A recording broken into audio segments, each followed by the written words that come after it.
Hello, hello, hello, beautiful people. It's your girl Monique Nicole, and I am back with another video. Today, we will be reviewing The Real Housewives of Atlanta, honey. Season 12, episode 12. I forget the name of this episode, but to be quite frank, this episode should have been titled Nook If You Buck, because, honey, they got straight Decatur, Georgia on these hoes, okay? This episode was very, very entertaining. One of the best episodes of the whole season, to be quite frank. So we're going to start off from the beginning, before all the drama took place. So the episode starts off, by the way, I have notes, y'all, so don't even trip. Okay, I'm going to get through every single point on this list, okay?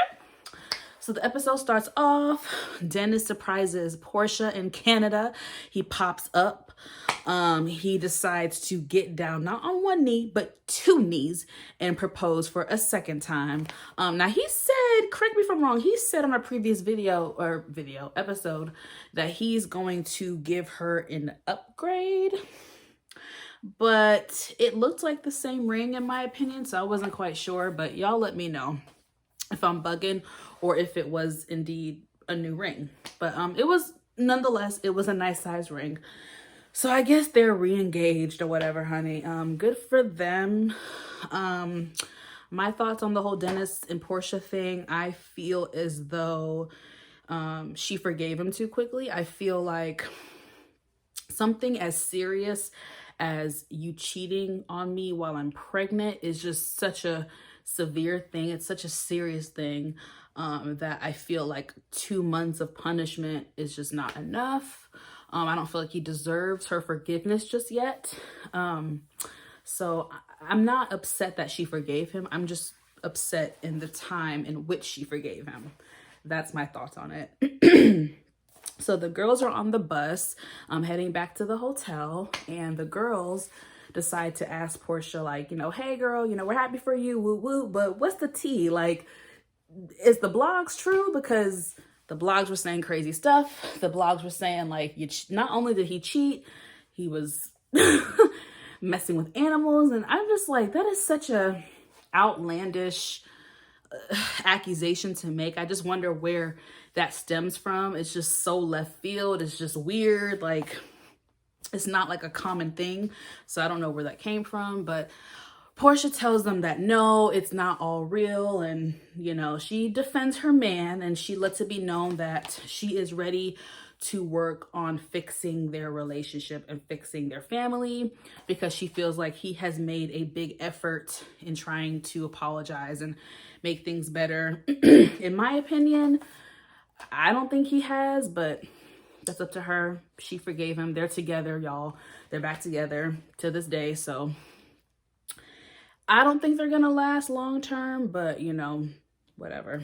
Godspeed. Good luck to her. So the girls head back to Marlo's room. Kenya and Portia are the main ones that are like, okay, look, when we get back to this room, we need to address Snakegate once and for all. They want to put a fork in it. We're over talking about it. I'm overhearing about it. So I'm with them with trying to get to the bottom of the tea. So they go to Marlo's room.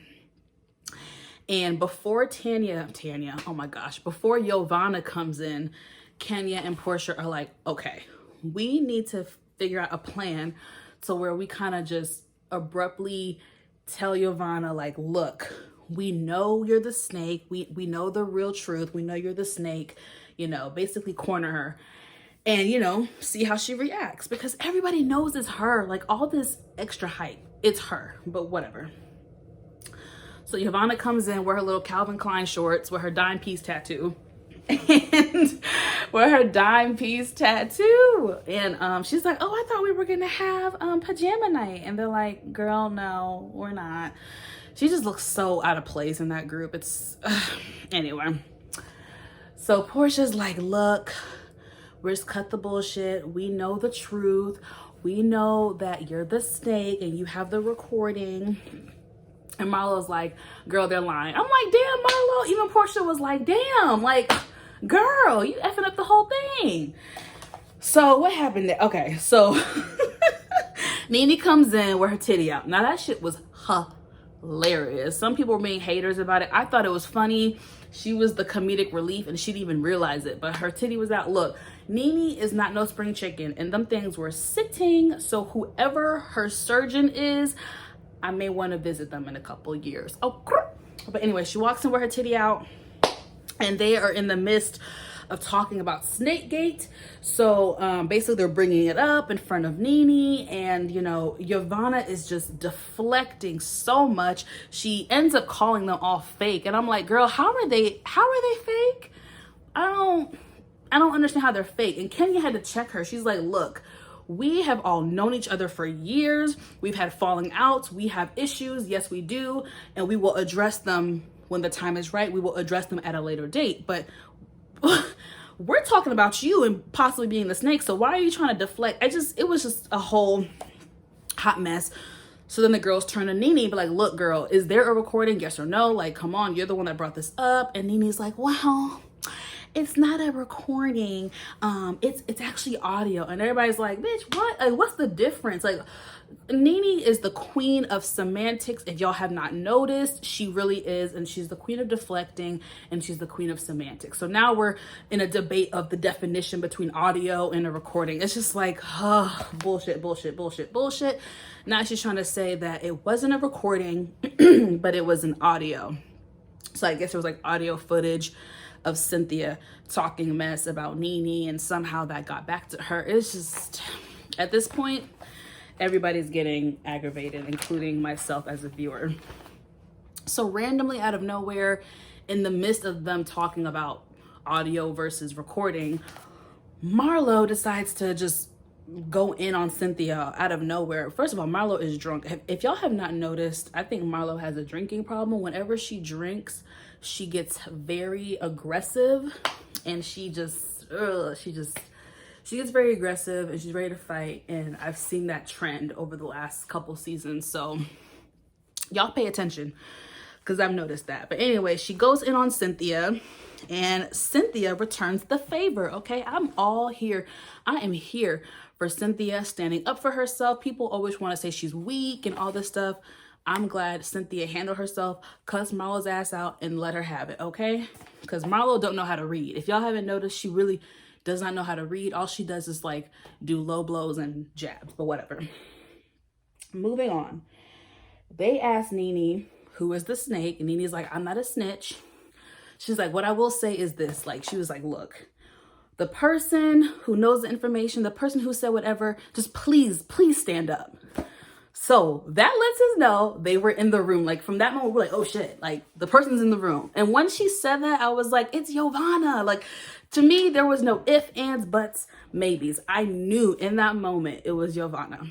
Well, 10 seconds later, Marlo confirmed it for us when she said, Yovanna, please talk to these people, girl. Please talk to these people, because I'm sick of being in the middle, and I'm sick of being disrespected. So as soon as Marlo said, Yovanna, please just go ahead and talk to these people, it was like, duh, confirmed. It's Yovanna, you're the snake, blah, blah, blah, whatever you want to call it. Yovanna's acting like Boo-Boo the Fool. She's still not owning up to anything. She's just pulling a Portia like, huh? Who said that? Who said that? I said that? She's just exhausting me. So now at this point, Portia is getting aggravated. She's like, girl, I don't think you realize what is going on. Like, you're in the middle of this. You're getting in the middle, you're getting in the middle of a friendship. Like, this is a 10-year friendship. Like, you're doing too much. And Yovanna's, I'm getting involved. How did I break up? It's just a whole bunch of back and forth, whole bunch of mumbo jumbo. Portia's getting upset. I'm getting upset. Everybody's getting upset. Then Yovanna trying to do a clap back at Portia and says, oh, honey, the snake is your man. You need to be worried about your man and effing animals. And then Portia gets this is when Nuck If You Buck comes in, baby. She was getting straight Decatur, Georgia on Yovanna's ass. Oh, she was like, bitch, you ain't gonna talk about my motherfucking family. And I was there too, like, look, he done messed up. I can talk shit about him, but you ain't about to talk about my man. No, you're not. No, you not. So Portia got Nuck If You Buck. Everybody trying to calm her down. It gets too much for Cynthia. Cynthia was just visibly upset the whole time. She storms out the hotel room. Nene's trying to go after her, trying to calm her down. Cynthia is crying. She's over it. She's just flustered. Like, she's just done. Nene's trying to calm her down. Nene was very calm, and I feel like Nene was being very genuine as far as her approach and wanting Cynthia to come back inside so she could hear, you know, what was said or whatever. Kenya comes out. I feel like Kenya was just too aggressive. Like, no, Cynthia, like just being so aggressive. And it's just like that energy, like I don't know how Cynthia is just also very gullible, I feel like. And she doesn't see a lot of the things that Kenya does, in my opinion. I just think Kenya is known for ruining a moment. And I feel like she just added insult to injury, in my opinion. So Yvonne walked out the room. Nene follows her and tries to get her to come back in the room so she could also state her case and just speak to the girls and, you know, state her opinion, basically. And Yvonne is just really acting like Boo-Boo the Fool and like, oh, but I said what I had to say. Nene was like, no, you didn't. I didn't hear you say anything except going in about Dennis. Like, again, you're deflecting. You're not owning up anything. You're just, I mean, girl, really a waste of space. You had one job, bitch, one job, and you're failing, okay? So Nene tries to bring Giovanna back in the room. And at this point, Portia and Kenya are like, yo, get this girl out of here. Portia's like, she's got to go. You know, Kenya, security, security. You know, she quick to call security. So it just gets crunk.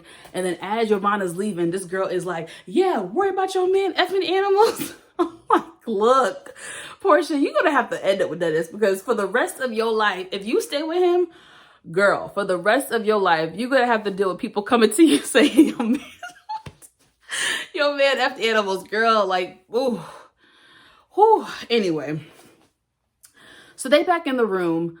Nene is like pleading with Cynthia, like, Cynthia, please just listen to what I have to say. Let me just say this. Please, let me just say this. Kenya inserts herself and is like, no, Nene, you should have said what you had to say when you had the flow. Now, that might be true. Maybe she should have spoke up, but who gives a fuck? She was trying to say something then, so let her, like, I want to know what she was going to say, but Kenya got in the mix and cut her off, so now we don't know what the hell Nene was trying to say. That caused Kenya and Nene to get into it. Nene was like, you shut the fuck up, bitch. No, you shut the fuck up, bitch. Hands started going up. Then Nene had to be held back. Kenya had to be, it was a whole situation. I know a lot of y'all are hating on Nene right now. I'm sorry. In this episode, I was team Nene. Like, I just can't deal with the hypeness that Kenya brings. I'm not saying she's not a good person. She's got positive traits. She can be fun. I think she's a good friend, but she's always doing too much. But so in this episode, believe it or not, I was actually team Nene. So child, they go into the hallway and Nene, like, first of all, it took like 3 people to hold Nene back. She was pissed. She was like, bitch, don't you ever get up in my face. Everybody hold her back. Portia was holding her back. It was a whole thing. She storms out into the hallway and was like, let me tell you something right now. Let me tell you something right now. Don't you ever. You know how Nene talk. Y'all, you know how Nene, don't you ever. I'm trying to help this shit. I'm trying to help this thing. It was a whole thing. Kenya and Cynthia walked away. Everybody kind of just dispersed and just went separate ways. The next morning, Nene goes to Tanya. So the next morning, Eva leaves. I think, from 5 a.m. she had a flight. Then Nene is on her way to the airport, but she stops to see Tanya before she leaves and gives Tanya her version of how the night went. She fills her in on all the chaos and the fighting. So Tanya got the tea from Nene and everybody else, apparently. Then it's the Carnival parade. That shit looks so much fun. I have not been to a Carnival parade yet. There is one here in Atlanta. I mean, there's one all over the country. And then, of course, the Caribbean islands. But I've never been. That is on my bucket list. I definitely want to go one day. The girls looked beautiful. I mean, I love I can't even talk. Their outfits, their costumes, their bodies. The girls looked really good, okay? I don't care what nobody said. The girls looked really nice. And then we come to a close with the dinner scene. So the girls are at dinner and Miss Kenya decides to bring up a quote-unquote general topic, which it is a general topic. She poses the question, who here in the group would want to know if their man was cheating on them or if there was rumors circulating about him cheating, would you want to know the information? Most of the girls was like, yeah, I'd want to know. I mean, I would want to have some proof. I agree. I'd want proof as well. But like overall, the consensus was, yeah, I'd want to know. So Tanya's like, what's cheating? Sticking his penis in? Girl, listen, okay, whatever. So Kenya was like, okay, so let me ask another question. What if it wasn't full-blown cheating yet, but let's say that it turns out like, okay, your man was flirting with the girl and got her number, et cetera, et cetera. And Candy was like, that sounds like a road to cheating. That sounds like a recipe for cheating. Like you're at the starting line. Okay. So you about to cheat, it sounds like. So everybody kind of agrees, you know. And so it turns out, of course, some unseen footage that we're now seeing 2 months later, some unseen footage. So Kenya and Cynthia went out and there's this cookie place. And apparently this girl that works there was telling them, oh, you know, Tanya's fiance, Paul, yeah, he was flirting with me and buying me drinks and da-da-da. I'm just like, ugh, ho, do not break up a happy home. Please, I really like Tanya. I want her to do well. I want her and Paul to do well. It's just like, oh, why are you coming with this? And then of all people, why Kenya got to be the one to bring it up? Look, I struggle with this because I'm very realistic in the sense of I know this is a reality show and this is a job, okay? At the end of the day, these girls are not just getting paid to go to brunch and lunch and sit and just, no, like this is a job and I get it. You got to stir the pot. You got to stir up drama. And regardless, production had this information. It was going to come out one way or of another. I do know that. I know a little bit about this reality TV shit. I've been watching it enough years now to know production would have made sure this information came out. But of course, why did it have to be Kenya?